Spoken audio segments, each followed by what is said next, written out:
Welcome to the deep dive. So you're learning English, right? And maybe you've heard you need, I don't know, 10 years of homework. Or a plane ticket to London. Yeah, exactly. Or New York. But today, we're kind of digging into whether that's really true. Maybe there's a shortcut. Well, yeah, that's the idea. Our sources, they're basically structured guides, even for like A1, A2 learners, and they really challenge that whole assumption. Sure. The argument is the real key to speaking confidently isn't these huge time blocks. It's finding these tiny actions, these sort of micro actions that actually lead to big progress. Right. Small steps, big results. That's what we're after today. These simple, repeatable things you can weave into your life so English doesn't feel like homework anymore. Exactly. High yield, low effort. Stuff that works without perfect grammar, without waiting for some mythical right moment. So our mission then is to unpack these powerful daily habits, things that build comfort and naturalness. Confidence, really. Absolutely. And maybe we should start with one technique that just keeps popping up everywhere as foundational. It's called shadowing. Shadowing. Yeah. Okay, I've heard of this. It sounds simple, but you mentioned it actually trains the physical side of speaking. How does it work? Why is it better than just, repeating after a teacher? It's mimicking, yeah, but with this intense focus on how it's said, not what it means. You listen to someone speaking English. A native speaker. Preferably, yeah. And you try to repeat exactly what they say almost instantly, like an echo. Maybe half a second behind them, a literal speech shadow. Huh. So if I'm using, say, a short audio clip, I'm actually listening and talking pretty much at the same time. You are. And this is where the really crucial rules come in. Number one, you don't stop, even if you mess up. Okay. Number two, you absolutely do not try to translate in your head. Oh, okay. That's key. And three, no dictionaries allowed during the shadowing itself. You're just copying the sound, the speed, the tone, the rhythm. Wait a second.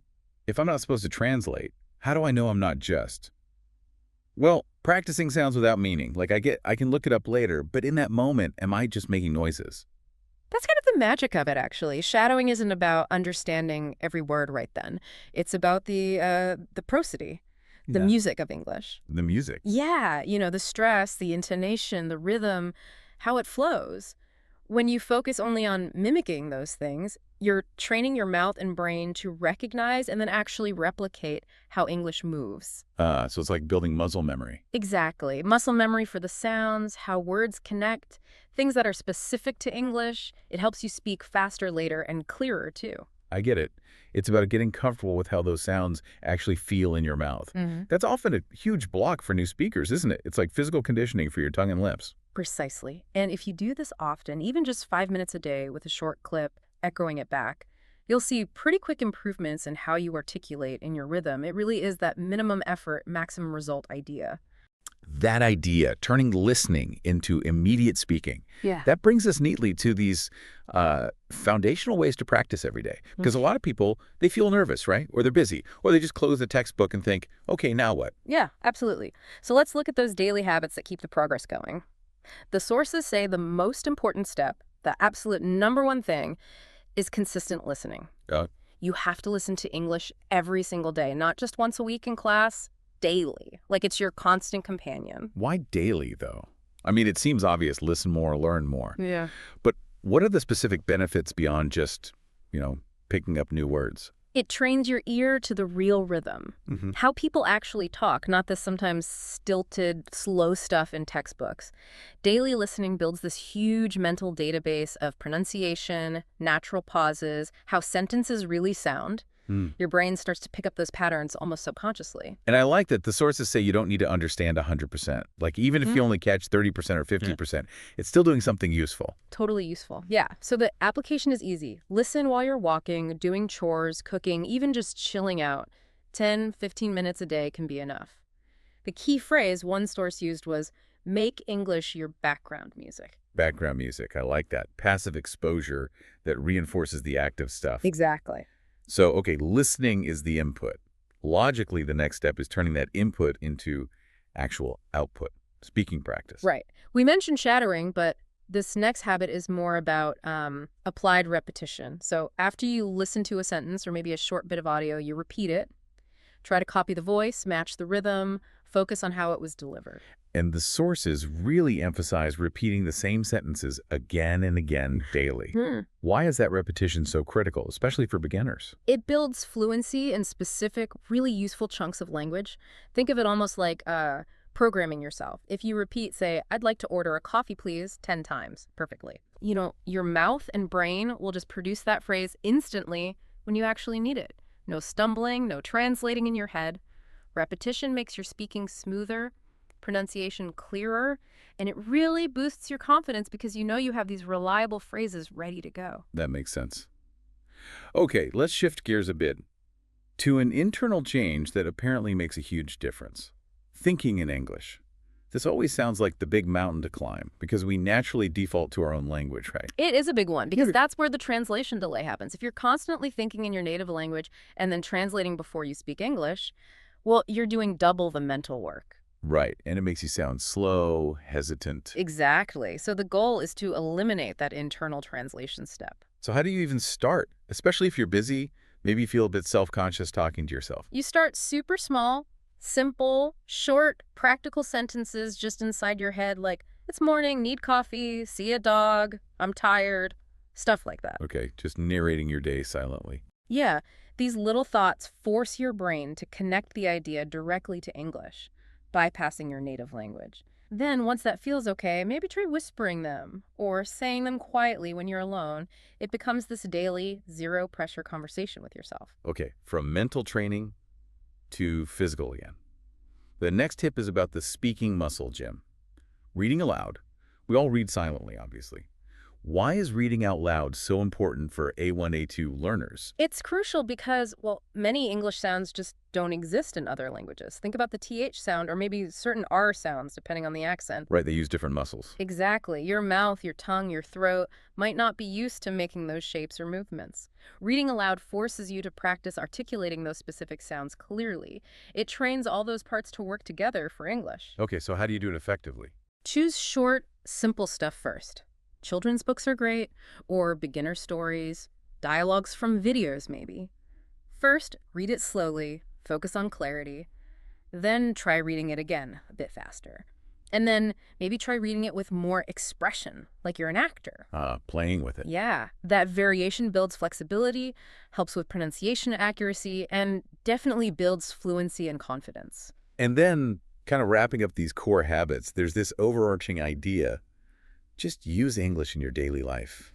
Integrate it. Yeah, that's the big takeaway. If you really want to speak well, you can't just study English. You need to sort of live with it. Not just homework or class time. Right. It needs to become part of your routine, like your morning coffee or your favorite app. The more you see it, hear it, use it, the more natural and automatic it all becomes. Which leads us perfectly into section 3, which I think is brilliant. It's all about integrating English into your environment, especially when you feel like you have zero extra time.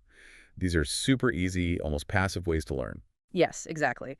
Let's break down 5 of these high-impact, really low-effort changes. First one, the ultimate passive learning hack. Change your phone's language setting to English. Whoa, okay. That sounds slightly terrifying. Yeah. What if I need to quickly change a setting or use an app and I can't figure out the English word? Well, that's actually part of the learning process, especially for A1, A2 levels. Think about it. You use your phone constantly, right? Dozens, maybe hundreds of times a day. True. You already know where the settings icon is or what happens when you tap delete. By changing the language, you passively learn the English words for things you do all the time. Airplane mode, brightness, update available, download, delete, settings. Okay. Your brain just absorbs them because they're tied to an action you already know. Contextual learning. Exactly. It's immersion you control using habits you already have. Clever. Right? Very clever. Okay. Tip number 2 is great for adding structure, but simply. Write a short English diary entry every day. And they really mean short. Oh, yeah. Definitely not long essays. We're talking 3 short sentences about your day. That's it. Like, today I went to work, I was very tired, I drank 2 cups of coffee. That's it. That's it. Takes maybe 5 minutes before bed, but it's fantastic practice for basic sentence structure, and it forces you to use real, everyday words relevant to your life. Okay, I like that. 5 minutes is doable. Now, for speaking practice that feels safe, the next suggestion is great. Record a 1-minute voice message every day. Yeah, this one's pure fluency building in a totally safe space. Just record yourself talking for 1 minute about anything. How you feel, your plans for tomorrow, what you had for lunch. Seriously, anything. And the key is, nobody else has to hear it. Exactly. That's the magic. It's just for you. You can make 100 mistakes, stumble over words, pause for ages. It doesn't matter. But then listening back helps. Hugely. When you listen back later, maybe the next day, you start noticing your own patterns. Oh, I always mispronounce that word. Or, I keep making that grammar mistake. It builds self-awareness without pressure. That self-correction builds confidence for when you do speak to others. Nice. Okay, moving out into the world, digitally at least. Tip 4, join an English-speaking group online. Don't wait for a physical class. Right. The internet is packed with options. WhatsApp groups, Telegram channels, apps like Tandem are designed for this, even Facebook groups for learners. So you just jump in. What do you do there? You can start small, just read what others are posting, then maybe write short messages, send quick voice notes back and forth. It makes English feel, alive, connected to actual interaction, not just study exercises. It trains that quick response thinking. Gets it out of the textbook and into conversation. Precisely. And finally, number 5 leverages something we probably all do anyway. Watch short videos and repeat sentences. Like TikToks or Instagram Reels, YouTube Shorts. Exactly. Those little clips. Pick any topic you like. Food, travel, pets, funny stuff, whatever keeps you engaged. The trick here is specific. Watch the same short video, maybe 20 seconds long, 2 or 3 times. Okay. Then pause it and repeat the sentences you just heard. Try to copy the speaker's tone, their speed, their voice. It's like a fun, bite-sized version of shadowing we talked about earlier. So when you put all this together, the big secret these sources reveal is that the whole you need tons of time thing is maybe the biggest lie in language learning.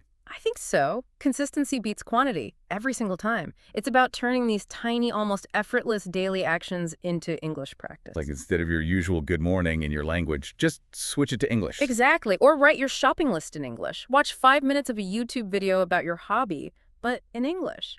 These small things add up. Because those small actions build strong habits. And the habits create the confident, natural speaker. Yeah. When English is just part of your phone, your journal, your thoughts, your voice, it stops feeling like this foreign thing you have to do. And that's really when fluency starts to feel real. So let's leave you, the listener, with a final thought to chew on. Since this is all about effortless integration, what's the one non-negotiable 5-minute daily habit you can commit to starting today, right now? Is it listening on your commute? Whispering thoughts to yourself? Those 3 diary sentences. Pick one thing to make English something you live with. Don't wait. Great point. Just start. We'll catch you next time for the next deep dive.